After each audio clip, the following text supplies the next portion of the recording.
if you could summarize this really great piece that Bob just mentioned, where you talk about NewsGuard and the way that the war, this endless war we have in Ukraine, and how censorship is a part and parcel of that war. Long piece, but and I really, I'm off of Mellman's research that the permanent war economy has to control the debate, which they do very effectively. It's why every time you turn on CNN, MSNBC, Fox, doesn't matter.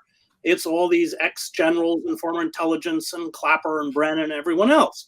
And that's why they're going after alternative press that cry out against this suicidal militarism that is not only dangerous globally, but disemboweling the country. And now we have NewsGuard. That's just one of many kind of tools that they use, the militarists use, and they're raiding sites. Now they're giving, Consortium News a red, because it's not accurate news or whatever, and it's not trustworthy news.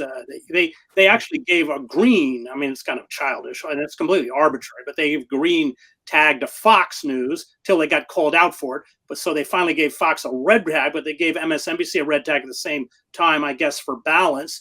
They give the Daily Caller a green tag, even though it published fake, naked, supposedly pictures of Alexandria Ocasio-Cortez. I mean, this is ridiculous. But what they're doing is going after the militarists, and so people who read these sites, they don't care. But the effect is that when you have NewsGuard and it's this filter is being downloaded in schools. So scary.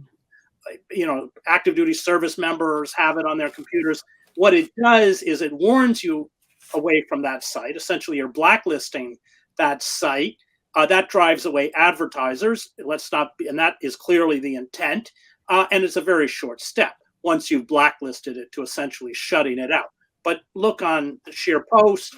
The article is called Ukraine and the Politics of Permanent War, and it explains it in detail. And I'll just put a pitch for Bob, who runs out of his piggy bank. Sign up and pay for it. I don't charge Bob for my columns. That's my contribution. But we got to keep sites like Scheer Post, Consortium News, Gray Zone. We got to keep them alive because, I mean, they're not only under assault, but the algorithms and everything else are already arrayed against them to essentially effectively marginalize them. And we know precisely what the next step is going to be. Right. And NewsGuard is this very, it's obviously going to have an effect on people taking certain sites seriously. They're not going to have as much cred. And it's a very sketchy, shady entity that has people from... We know who's on it. I mean, Hayden, it's all these... the former CIA director and NSA, On the advisory board, it's clearly a tool. It's a for-profit organization.